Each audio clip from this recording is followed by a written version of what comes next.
Les prometo que lo que vamos a ver hoy sí está muy conectado y relacionado con el libro de Apocalipsis.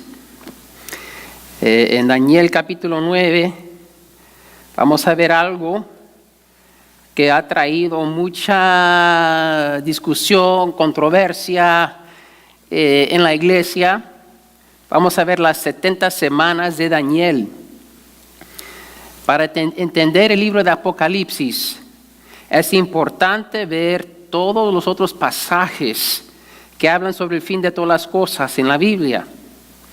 Tenemos que entender que el libro de Apocalipsis no fue escrito en un vacío sin contexto. Amén.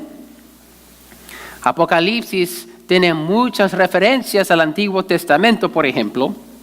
Y además de eso, hay otros pasajes en el Antiguo Testamento y en el Nuevo Testamento, como Mateo 24, Marcos 13, 2 Tesalonicenses 2, que también hablan sobre el fin. Es importante ver lo que el consejo completo de Dios nos revela sobre la revelación de Jesucristo. Y hoy vamos a ver Daniel capítulo 9. A los que nos acompañan por internet, bienvenidos, nos gozamos que están aquí con nosotros. Yo soy el pastor Philip Levant. Y hoy vamos a ver las 70 semanas de Daniel. Ese es el título, las 70 semanas de Daniel. La idea central es esta.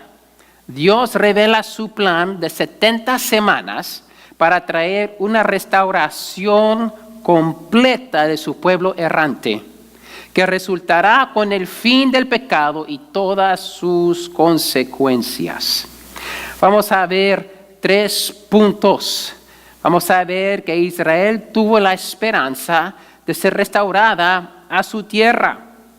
Vamos a ver que Israel estaba en exilio en Babilonia por su pecado de idolatría. Y vamos a ver que Daniel está sirviendo en la corte del rey de Babilonia y sirvió bajo 4 o 5 reyes. Vamos a ver después, en segundo lugar, que Dios ofreció una restauración mejor de lo que los israelitas esperaban. Y al fin vamos a ver que todo sucederá conforme su plan y su tiempo en 70 semanas proféticas. Entonces, hermanos, ahí en Daniel 9 les invito a que se pongan de pie. Vamos a leer versículos del 1 al 3 y después vamos a brincar del 20 al 27. Yo estoy leyendo de las Biblias Américas, sigan en sus Biblias. Daniel 9, empezando versículo 1, dice así.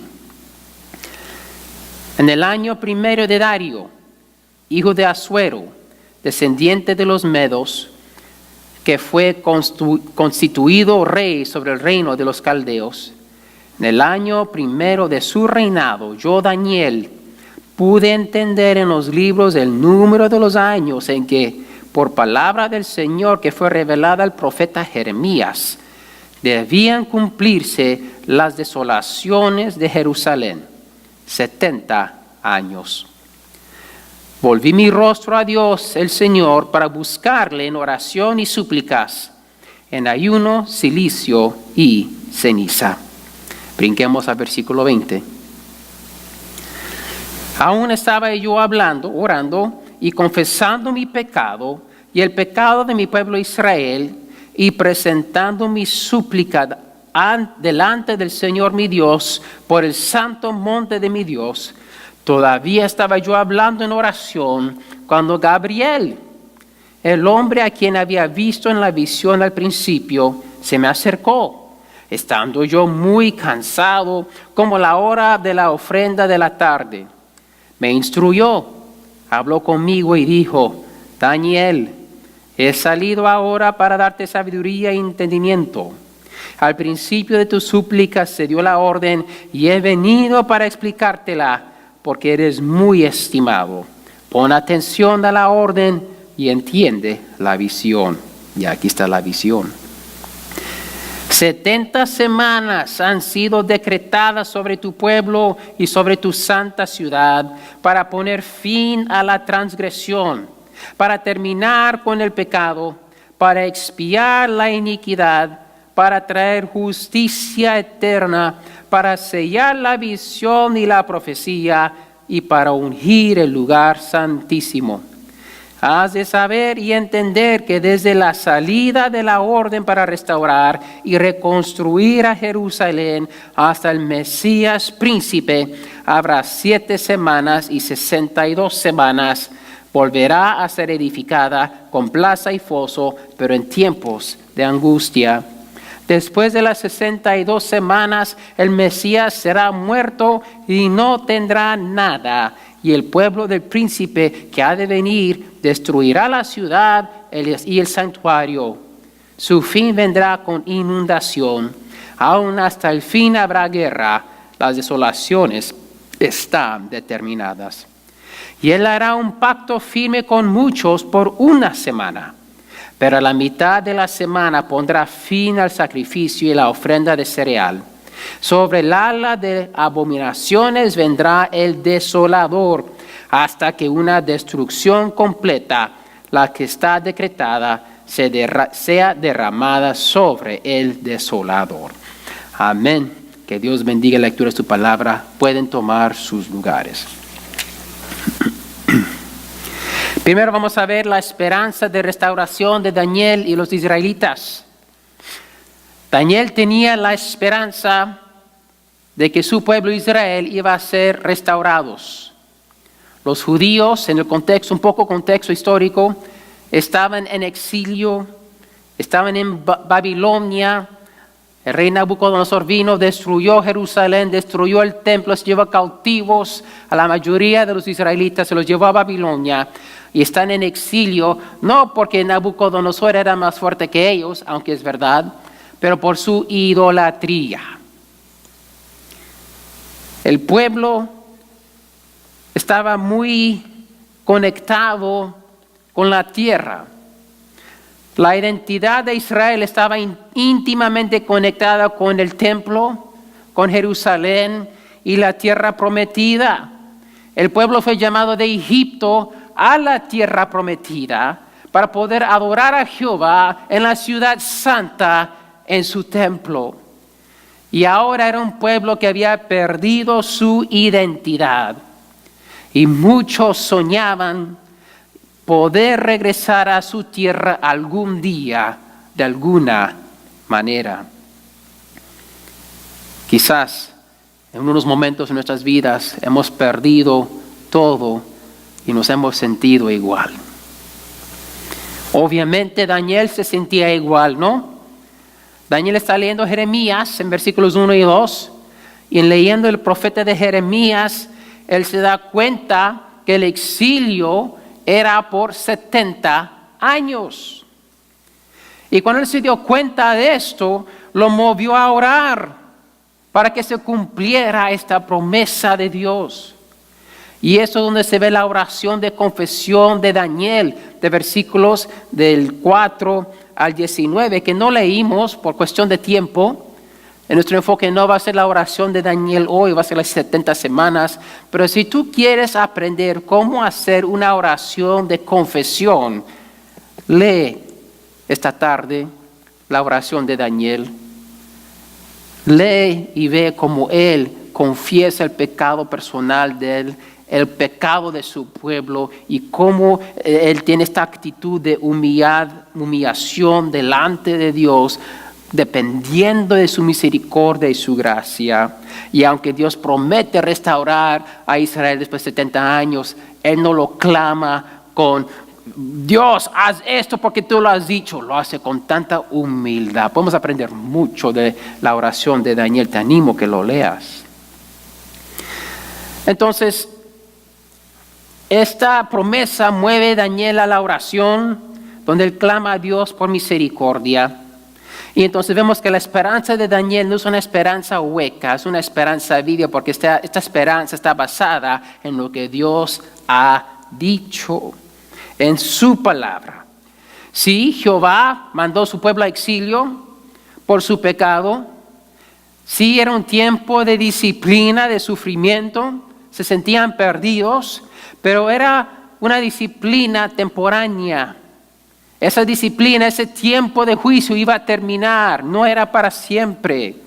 Porque Jeremías 25:11, que es el pasaje que Daniel tenía que estar leyendo, 25:11 dice, toda esta tierra, hablando de Jerusalén e Israel, será desolación y horror, y estas naciones servirán al rey de Babilonia 70 años. Y como vemos, y vamos a ver más detalle en versículo 25, Jehová promete que Jerusalén será reconstruida. Esta palabra es lo que motiva a Daniel a orar a su Dios. Vamos a aprender mucho de esto, ¿no, mis hermanos? La oración de Daniel fue en respuesta a la promesa de Dios. Daniel ora a Dios, pide misericordia, pide que Dios cumpla su voluntad, lo cual él se dio cuenta a través de la lectura de la palabra de Dios. Pregunta, ¿estás clamando a Dios por las promesas que Él te ha dado en su palabra? Cuando lees la palabra de Dios, te mueve el corazón a clamar a Dios que se cumpla sus promesas. O estás leyendo la palabra simplemente para cumplir, porque eres un buen cristiano, tengo el deber de leer la palabra, la voy a leer para después darle una palomita, check, cumplí, soy un buen cristiano, soy una buena cristiana. Ya me siento mejor de mí mismo, puedo seguir con mi día porque yo leí la palabra y el enfoque no está en escudriñar, en saber, conocer la palabra y sus promesas, está más bien en nosotros pensar que somos mejores porque es una obra. Leímos, estamos bien. Pero ¿qué hizo Daniel? Él leyó, se dio cuenta de una promesa y él se arrodilla y clama a Dios, Dios, que esto se logre, ten misericordia de nosotros, perdónanos por nuestro pecado, merecemos este exilio, pero Dios, por amor a tu nombre, por favor, restaura a Israel. Quizás tu corazón no se mueve a la oración simplemente por falta de fe. Quizás esa promesa que tú leíste se te parece demasiado grande. Y basado en cómo te sientes, basado en tus circunstancias, tú no ves cómo esa promesa puede llegar a ser. Y entonces no crees que es posible. Y por eso entonces no oras. Daniel creyó y por eso oró. La oración es la respuesta correcta del corazón que cree en la palabra de Dios y todas sus promesas. Y muchas veces las promesas no llegan a nuestras vidas porque no creemos y no le clamamos a Dios lo que nos ha prometido. Hermanos, clamemos a Dios por las promesas que nos ha dado en su palabra. Amén. Tengamos fe que lo que Dios puede hacer es mucho más de lo que nos podemos imaginar. Pero gracias a Dios que la contestación a la oración de Daniel no termina ahí. No termina ahí.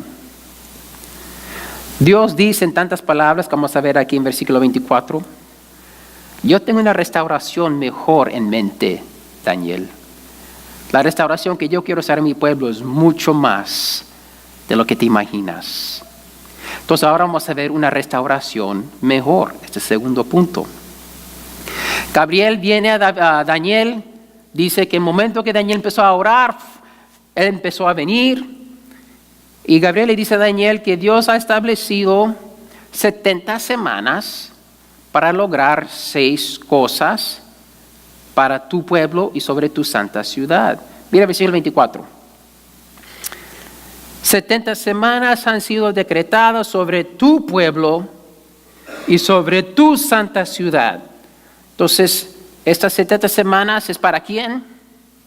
El pueblo de Daniel. ¿Quién es el pueblo de Daniel? Israel. Y para su santa ciudad. ¿Cuál es la santa ciudad? Jerusalén. Entonces, ¿esto es para quién? El pueblo de Israel y Jerusalén. Y dice 6 cosas. Y ahí está en lista casi en versículo 6. Para poner fin a la transgresión, para terminar con el pecado, para expiar la iniquidad, para tener justicia eterna, para sellar la visión, la profecía y para ungir el lugar santísimo. Ok, uno por uno. Primero, para poner fin a la transgresión. Transgresión es cuando una persona viola la ley de Dios. Está transgresando la ley. Amén. Quiere decir que esa restauración que Dios promete a Daniel y a su pueblo, que un día ya no habrá gente que viole la ley de Dios. Ya no va a haber gente que van a pecar, que van a ir contra la palabra de Dios. ¡Wow! ¡Qué promesa! Imagínate una sociedad donde nadie rompe la ley. No habrá necesidad de policía ni cárceles, porque nadie va a romper la ley. ¿Te imaginas? ¿Qué haría la economía? ¿Cómo sería? Ya se parece imposible y apenas vamos en la primera. La segunda, para terminar con el pecado. Ya no habrá pecado. ¿Te puedes imaginar un matrimonio donde no hay pecado? Una familia donde no hay pecado, donde siempre está lleno de amor, de humildad, de respeto, de paz. Esta restauración está diciendo que va a haber fin a la transgresión, va a terminar con el pecado. 3, va para expiar la iniquidad. La iniquidad será expiada. El pecado que sí ha existido, Dios va a hacer las paces.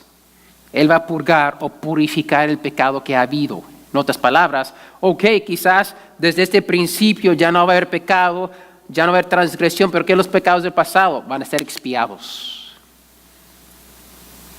Dios va a hacer las paces. Ok, el futuro va a estar bien y el pasado va a estar arreglado. Número 4, para traer justicia eterna. Wow, ¿de qué se quejan todos los ciudadanos de sus gobiernos en cualquier país alrededor del mundo? De la corrupción. En unos países ni confíes en la policía. Si no tienes dinero no ves a la corte porque no vas a ganar. No hay justicia en este mundo. No lo hay. Pero ¿qué está diciendo Dios que Él va a hacer a través de su ángel Gabriel a Daniel? Que Él va a dar 70 semanas para traer justicia. Y no solamente una justicia por un tiempo, una justicia eterna. Nunca se va a acabar esta justicia cuando viene. 5, para sellar la visión y la profecía. Ya no habrá necesidad de visiones o profetas. ¿Para qué se usaban las visiones y los profetas en el Antiguo Testamento? Principalmente para recordar al pueblo de Dios de la palabra de Dios. Para recordar al pueblo errante, el pueblo rebelde, lo que Dios ya había dicho en su ley, que no estaban haciendo. Los profetas decían, hoy están en pecado, están mal, arrepiéntanse. Y si no, va a haber consecuencias. Eso era el trabajo principal de los profetas. Y porque el pueblo estaba en pecado, los profetas también, por la palabra de Dios, les decía, bueno, vendrá un Mesías que va a arreglar todo esto. Bueno, va a llegar un momento cuando Dios trae esta restauración mejor a Israel, no va a haber necesidad de esto. Ahora, hay 2 maneras de entender esto. Uno es, en un aspecto, porque el Mesías ya ha llegado y Él es el verbo encarnado. Él es la palabra de Dios vestido de carne.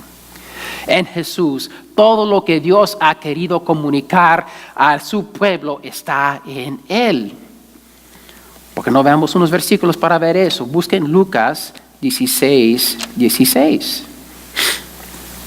Jesús aquí está hablando y él dice en Lucas 16:16, la ley y los profetas se proclamaron hasta Juan el Bautista.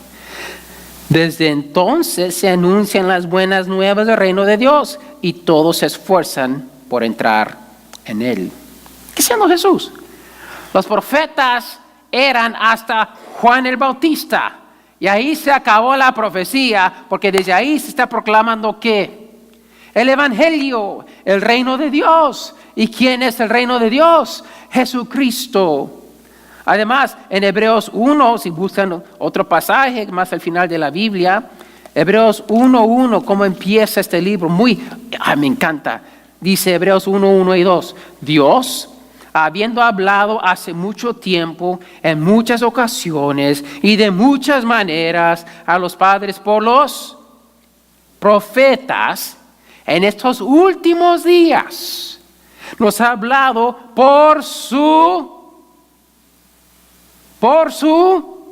Hijo, a quien constituyó heredero de todas las cosas, por medio de quien hizo también el universo. Jesús es la palabra de Dios vestida de carne. Todo lo que Dios nos quiere comunicar es Cristo Jesús. Entonces, cuando ya vino Cristo, ¿qué más se tiene que decir? Todo se ha dicho. Por eso ya no hay profetas. Dios ha dejado de usar eso porque ha dicho todo en Cristo.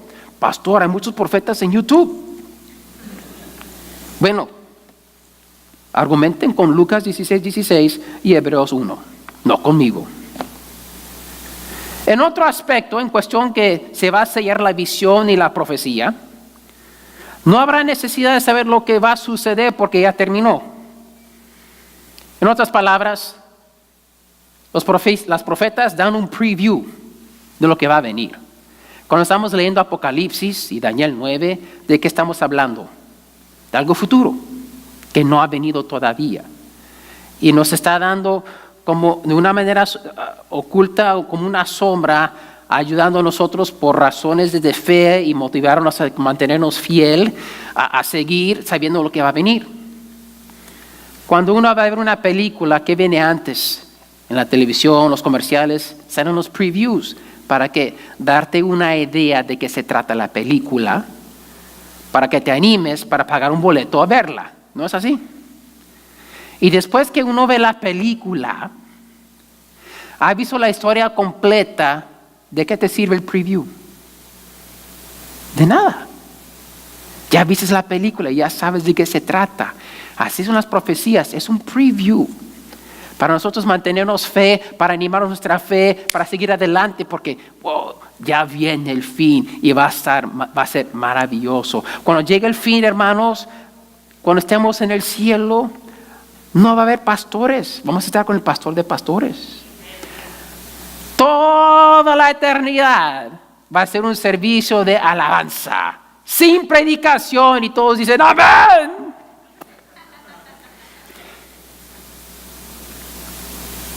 Hermanos, la sexta cosa de esta restauración mejor,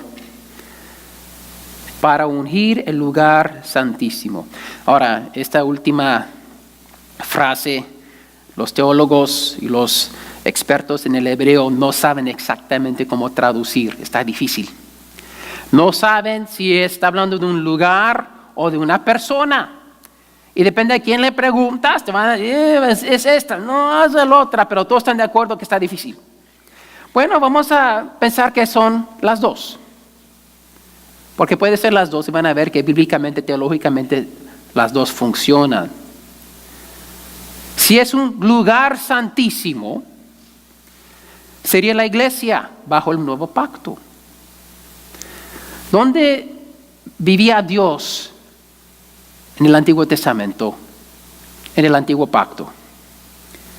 Primero en el tabernáculo y después en el templo. Y su espíritu estaba en el lugar santísimo, donde un hombre, una vez al año, puede entrar por un minuto a la presencia de Dios. Ahora en el nuevo pacto, ¿Dónde vive el Espíritu de Dios? ¡Wow! En los corazones de los que han nacido de nuevo. En los corazones de los cristianos. 1 Corintios 3 y capítulo 6, 2 Corintios 6 nos dicen que nosotros, los cristianos, este cuerpo es ahora el templo de Dios. Y si somos el templo de Dios, ¿qué significa? Que aquí adentro está el lugar santísimo, porque ahí está Dios. Y por eso la palabra dice que los cristianos son los santos de Dios. ¡Wow! Hermanos, cuando entendemos eso, ¡qué maravilla! ¡Qué privilegio! Y por eso el apóstol Pablo nos enseña a nosotros qué tiene que ver el templo de Dios con el mundo. Y cuando entiende eso, wow, qué poderoso ese mensaje, qué motivación para quedarnos un pueblo santo y separado del pecado y del mundo, de las adicciones, de las tentaciones, porque aquí está Dios y este es un templo santo.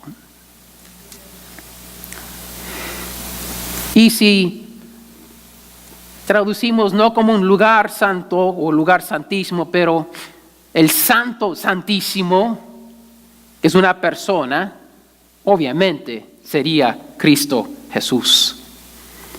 El santo de Dios, el ungido de Dios, el Mesías príncipe que menciona aquí después, que es muerto, pero después resucitado y que hace todo esto aquí posible. Si ven, hermanos, no importa si es lugar santísimo o el santo santísimo, los dos nos enseñan qué maravillosa cosa lo que Dios va a hacer en esta restauración mejor. Esta es la restauración que Dios le está diciendo a Daniel que Él va a traer a su pueblo. ¿En cuál momento sería solamente una de estas cosas posibles en el mundo actual? ¿En cuál momento? Wow, fin de transgresión. ¿En cuál momento estaría este mundo sin pecado? Imagínate un mundo, una existencia sin pecado. Todo funcionando perfectamente como debe, como siempre deseamos, pero nunca sucede. Uno de los dichos de la vida es que la vida nunca sale como uno pensaba. Imagínate que todo sale como pensabas, porque todo funciona como Dios lo diseñó. Imagínate que todos son justos delante de Dios.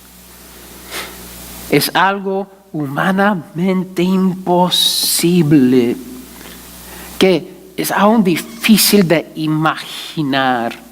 Lo deseamos, lo queremos, sabemos que cuando nuestras relaciones con nuestros padres, con nuestros hijos, con nuestros cónyuges, con amigos, con compañeros de trabajo, cuando no funciona el conflicto, sabemos que algo anda mal. Y cuando sufrimos la pérdida de un ser querido, muere un hijo, una hija, mueren los padres, un amigo fallece, ¿por qué nos duele? Porque sabemos que no debe de ser así.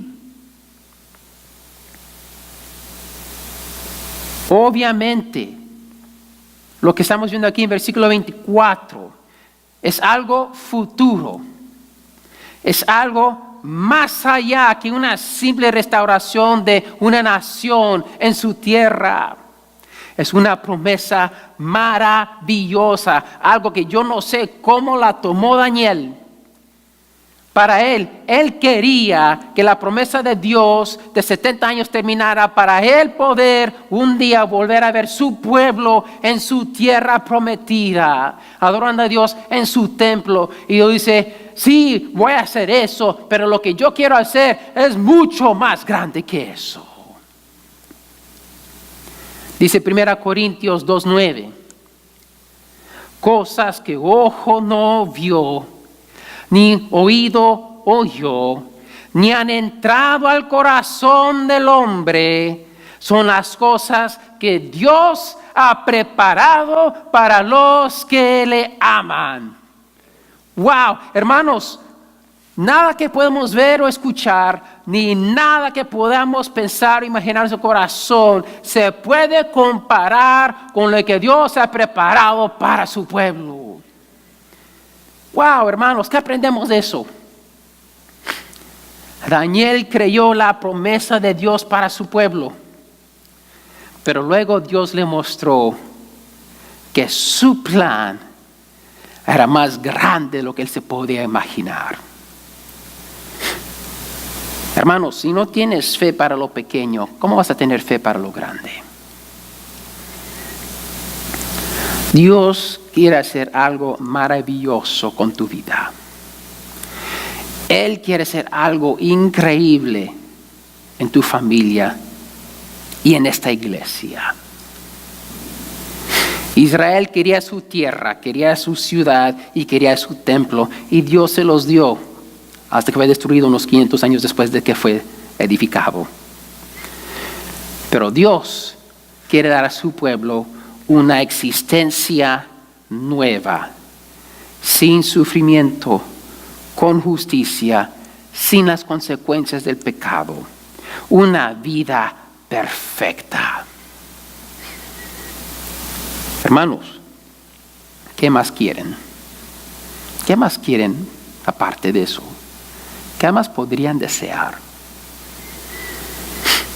El Mesías príncipe ya vino y Él fue la expiación para terminar con tu pecado y mi pecado. El Espíritu Santo ya fue dado para sellarnos para este futuro milagroso. Es lo que dice Efesios 1:13, si lo quieren buscar. Efesios 1:13, hablamos que somos sellados por el Espíritu Santo, pero ¿dónde está en la Biblia? Bueno, está en Efesios 1.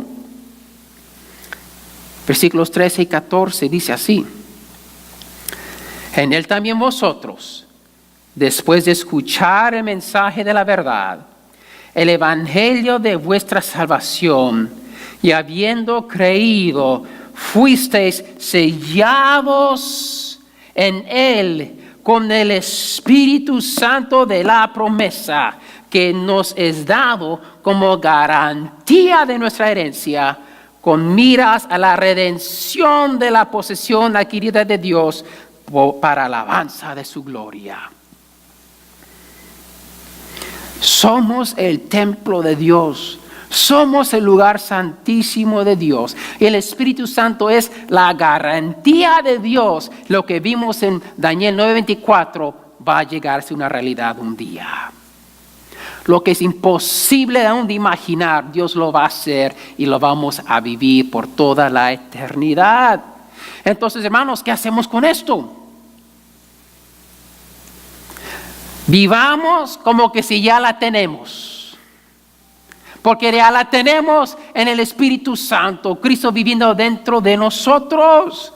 El futuro reino de Dios va a llegar, vamos a ver a Cristo tal como Él es, pero Él está ahora aquí, adentro de cada uno de nosotros. Estamos reunidos en su nombre, Él está aquí y podemos vivir ahora como que si Cristo vive, que Cristo reina y que hay justicia, el pecado es borrado y ¿sabe qué? Hay amor,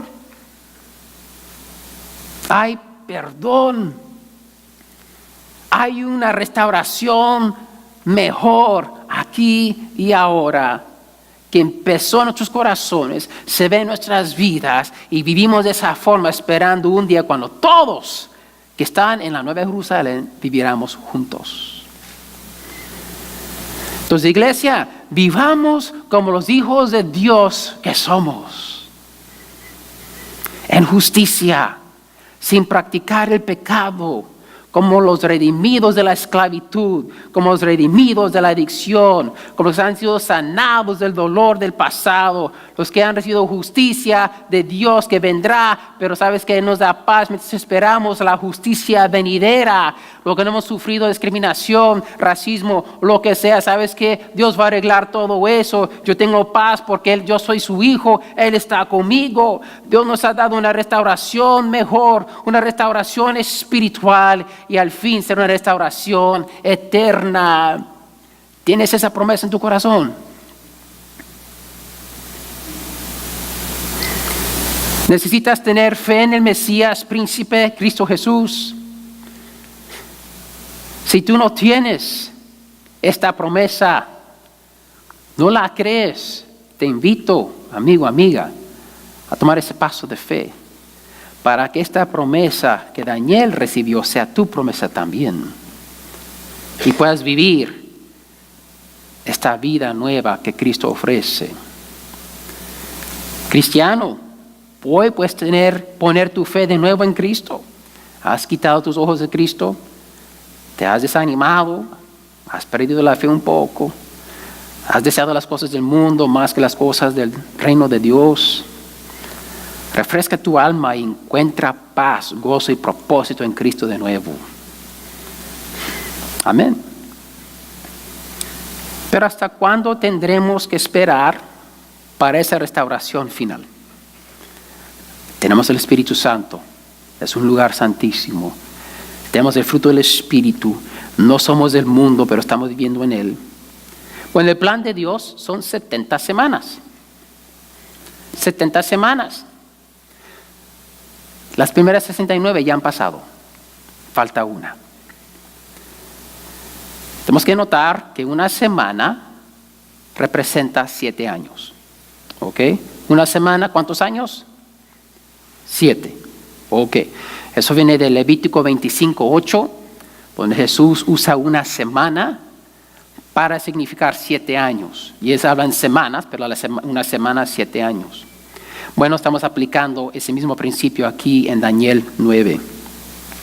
Entonces, él habla de semanas. En versículo 25, él dice que has de saber y entender que desde la salida de la gran orden para restaurar y reconstruir a Jerusalén hasta el Mesías príncipe, habrá 7 semanas y 62 semanas. Está diciendo que cuando salga la orden para reedificar Jerusalén, hasta que se termine la ciudad, son 7 semanas. ¿Que serían qué? 49 años. Y después de esas 7 semanas, van a pasar 62 semanas hasta que muera el Mesías. Entonces las primeras 7 ya se cumplieron. La ciudad fue restaurada. Esa es la historia de Esdras,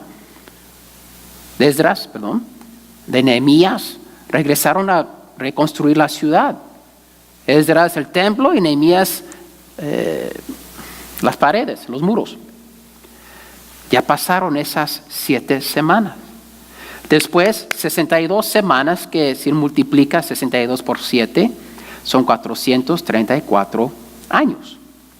Eso nos llega al primer siglo, cuando está Jesús en la tierra. Ahora depende de cómo uno cuenta y los teólogos ahí, unos dicen es aquí, no es aquí. Bueno, no quiero perder tiempo en este mensaje, no es para debatir que el año específico, por eso no le estoy dando años. Si lo quieren debatir después, cómprame un café en Starbucks y lo platicamos. Pero ahora aquí el punto es, 49 años se reedificó la ciudad, después de 400 años y pico, Jesús muere en la cruz. Es lo que dice, versículo 26. Después de las 62 semanas, el Mesías será muerto y no tendrá nada. Y después de eso dice que será destruida Jerusalén, que pasó en el año 70. Y después hay un intervalo, un espacio de tiempo entre semanas 69 y 70. Ahí es donde estamos ahorita. Dios le puso pausa a las semanas después que murió el Mesías. Entonces, Dios, y la razón que estamos viendo aquí, recordando lo que vimos que Gabriel le dice, esto tiene que ver con tu pueblo y tu santa ciudad, recordando que eso es Israel y Jerusalén. Dios ya no está tratando directamente con su pueblo de Israel. Ahora es la era de ¿qué? ¿De quién? De la iglesia, los gentiles, los hispanos. Es muy difícil que un judío venga a creer que Jesús es el Mesías. Sí sucede, pero como nación no aceptan a Jesús como el Mesías. Y que eso es el apóstol Pablo, cuando él empezó su ministerio, ¿dónde empezó? En las sinagogas. Y cada vez que iba a una sinagoga, ¿qué pasaba? Lo echaban. Entonces él fue a predicar ¿a quién? A los gentiles. Y plantó iglesias con los gentiles. ¿Eran todos los judíos rechazando al Mesías? No, pero como nación, sí. Entonces, hermanos, da la impresión de que Dios todavía tiene un plan para Israel en semana 70. Si uno cree que la iglesia e Israel son dos pueblos distintos. Y esto entra en otro debate, discurso sobre ¿es la iglesia Israel? ¿Son un pueblo? ¿Somos dos pueblos? Y hay evidencia bíblica para las dos posiciones. ¿Es la iglesia la nueva Israel? Hermanos, vemos ejemplos para los dos. Vemos en la Nueva Jerusalén, vamos a ver que las 12 puertas tienen los nombres de los 12 hijos de Israel. Pero la fundación son los 12 apóstoles, que es el nuevo pacto, la fundación de la iglesia. Las dos están en el fin juntas como el pueblo de Dios. Yo personalmente creo que somos el mismo, porque en Cristo no hay ni judío ni griego, amén. Pero a la misma vez, sí hay mucha evidencia bíblica que Dios sí tiene un plan especial y específico para los judíos. Y tenemos que entender que fue un judío que murió por el mundo, ¿verdad? Pero el punto es, la última semana, número 70, son los 7 años de la tribulación que estamos viendo en Apocalipsis. Mira lo que dice el versículo 27. Y él hará un pacto firme con muchos por una semana. Ahí es la semana 70, Pero la mitad de la semana pondrá fin al sacrificio y la ofrenda de cereal.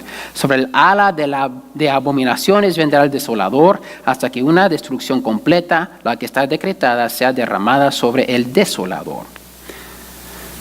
Durante la tribulación que va a venir, que estamos viendo en Apocalipsis, ya hemos visto un poco, es semana 70, dice Dios va a hacer un pacto firme con muchos. ¿Cuáles son los muchos? Los judíos, o cualquiera que crea que Jesús es el Mesías. Estos son los que van a creer durante la tribulación, después del rapto. Mitad de la semana. Muchos han escuchado que la tribulación es 7 años, la última semana. Aquí dice que a la mitad es cuando todo empieza a ir de mal a peor. Obviamente el templo va a estar reconstruido porque van a estar dando a los judíos sacrificios. Algo va a suceder para que eso termine. Eso va a causar caos. Eso va a ir de la gran tribulación, que es la segunda parte de la tribulación completa. Los cristianos serán perseguidos. Y al fin vendrá el desolador. ¿Qué es el desolador? El que trae desolación, destrucción, deja nada. Todo lo que él toca queda destruido. Pero al fin, el desolador será completamente destruido. Este es el anticristo. Es la bestia. Vamos a ver más sobre él o ella en Apocalipsis. Mateo 24, si lo buscan, fue la lectura bíblica hoy. Mateo 24. Jesús hablando del fin del mundo, de las cosas. Él menciona a Daniel, ¿Qué cosa? Mateo 24, empezando el versículo 15. Por tanto, cuando veáis la abominación de la desolación, de que se habló por medio del profeta Daniel, colocada en el lugar santo, el que lea que entienda, entonces los que están en Judea huyan. Wow. Cuando llega el fin de la gran tribulación, el anticristo, la bestia, se proclama como Dios en el templo y va a demandar que el mundo la adore a él. Eso es cuando dice Jesús, si estás en la área, corre, huya, ni regreses por nada, sálvate. Porque el furor del Hijo de Dios va a venir y todos en esa área que están adorando a ese malvado van a recibir su destrucción. Hermanos, ¿qué aprendemos de todo esto? No es solamente interesante para leer, platicar, pensar, eso sí lo es, ¿no? Pero hermanos, tenemos que recordar, y esto es de gran ánimo para nosotros, que todo sucederá en el tiempo de Dios. Todo va a suceder conforme su plan. Si las primeras 69 semanas ya se cumplieron, tenlo por seguro que la última semana viene. No es una cuestión de si va a venir o no va a venir, si va a suceder o no, no. Es una cuestión de cuándo. Cristianos, no nos cansemos, no nos agobiemos, no nos desanimemos. Todo lo que está sucediendo en tu vida, en nuestra sociedad, en este mundo, es parte del plan de Dios. Mis niños me preguntan, ¿y por qué dejó Dios la serpiente entrar en el jardín de Edén? Hay una buena respuesta. ¿Por qué va a permitir Dios el anticristo? Y hoy, ¿por qué permite Dios el espíritu del anticristo? ¿Saben que mis niños no pueden ver mitad de las caricaturas que ahora se presentan, sea Netflix o PBS o donde sea? Ya está poniendo más y más personajes con dos mamás o dos papás, enseñando que eso es bueno, que eso es normal. Hermanos, eso no es cultural, eso es el espíritu del anticristo, enseñando que el pecado es bueno, confundiendo a los pequeños, que es anti la palabra de Dios, que es anticristo. Cualquier cosa que va anticristo es el espíritu del anticristo, que un día va a culminar en una persona que va a traer la destrucción de este mundo. No se está poniendo más fácil, se está poniendo más difícil ser un cristiano. Tratar de criar hijos y nietos que en verdad honran y aman a Dios. Está más difícil para ponerte firme para tu fe en el trabajo. Te van a mirar como alguien que no tiene amor. Van a decir, ¿sabes qué? Si no puedes hacer eso, te vamos a despedir. Hermanos, se va a poner peor. Eso es lo que nos dice la palabra, ¿no? ¿No es así? Nos ha preparado Jesús, pero también nos ha dado muchas palabras de ánimo, mi hermanos. Muchas. Él dice en Romanos 8, pero en todas estas cosas somos más que vencedores por medio de aquel que nos amó. Porque estoy convencido que ni la muerte, ni la vida, ni ángeles, ni principados, ni lo presente, ni lo porvenir, ni los poderes, ni lo alto, ni lo profundo, ni ninguna otra cosa criada nos podrá separar del amor de Dios que es en Cristo Jesús, Señor nuestro. ¿Qué vamos a perder? Nada. 2 Corintios 4 dice la palabra de Dios, afligidos en todo. La palabra de Dios dice, ¿sabes qué? Vamos a sufrir. Los que creen en el evangelio de prosperidad, no sé ¿Cómo no leen esos pasajes y entienden que es una mentira, es un evangelio falso? Pero ¿sabes qué dice la palabra en 2 Corintios 4? Afligidos en todo, pero no agobiados. Perplejos, no entendemos por qué, pero no destruidos. Perseguidos, pero no abandonados. Derribados, pero no destruidos. Llevando siempre en el cuerpo por todas partes la muerte de Jesús, para que también la vida de Jesús se manifieste en nuestro cuerpo.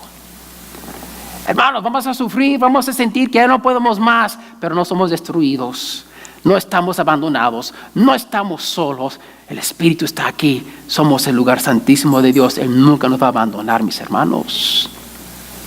Entonces Gálatas 6:9 dice, entonces no nos cansemos de hacer el bien. ¿Quién se cansa de hacer el bien? ¿Soy el único? Mentirosos. No nos cansemos en hacer el bien, pues a su tiempo, si no nos cansamos, segaremos. El enemigo, el desolador, será destruido y seremos completamente libres de este mundo, de este sufrimiento, de este cuerpo, de la tentación y de la presencia del pecado, mis hermanos. Esa es la restauración mejor que Dios nos promete. Sed fiel, amigo mío, hermano mío, porque el Hijo del Hombre vendrá pronto en el tiempo designado por Jehová. Papi, hermano, si puedes pasar. ¿Saben qué? A veces nos sentimos como Daniel y los israelitas. Sentimos como que si estamos en exilio. Sentimos que hemos perdido todo. O por lo menos perdido tanto que nos parece que la vida nunca será igual. Y que nunca vamos a poder salir de esta. Nos sentimos que Dios nos ha abandonado. Y Él se siente muy lejos. Así se sintió Daniel y todo Israel, mis hermanos. Pero Dios nos ha prometido una restauración completa, eterna. Como hemos visto, Él tiene un plan. Y ese plan está en moción. Se está cumpliendo. Hemos visto el fin y lo que nos espera. Dios no nos ha abandonado. Él está obrando. Nosotros nos toca ser fiel y tener fe que Él obra todo para el bien de los que le aman. Cristiano, ¿estás clamando a Dios por las promesas dadas en su palabra? Pon tu fe en esa promesa de Dios y clama a Dios por ella. La oración es una expresión de fe. Si no oras, es porque te falta fe. No crees que Dios te escucha. No crees que va a cambiar nada. No pienses así. Es el enemigo que te quiere desanimar, porque Satanás sabe lo que sucede cuando la iglesia ora. Ora, mi hermano, mi hermana. Y recordando quiénes somos. Somos el templo de Dios. Esta es la casa de Dios. No el edificio. Nosotros. Vivamos en santidad. Vivamos como que en verdad Cristo está aquí. Y si no puedes, tienes razón. Por eso necesitas su perdón. Por eso tienes que permanecer en Cristo, para que Él te llene y que Él te transforme. Eso es la vida cristiana.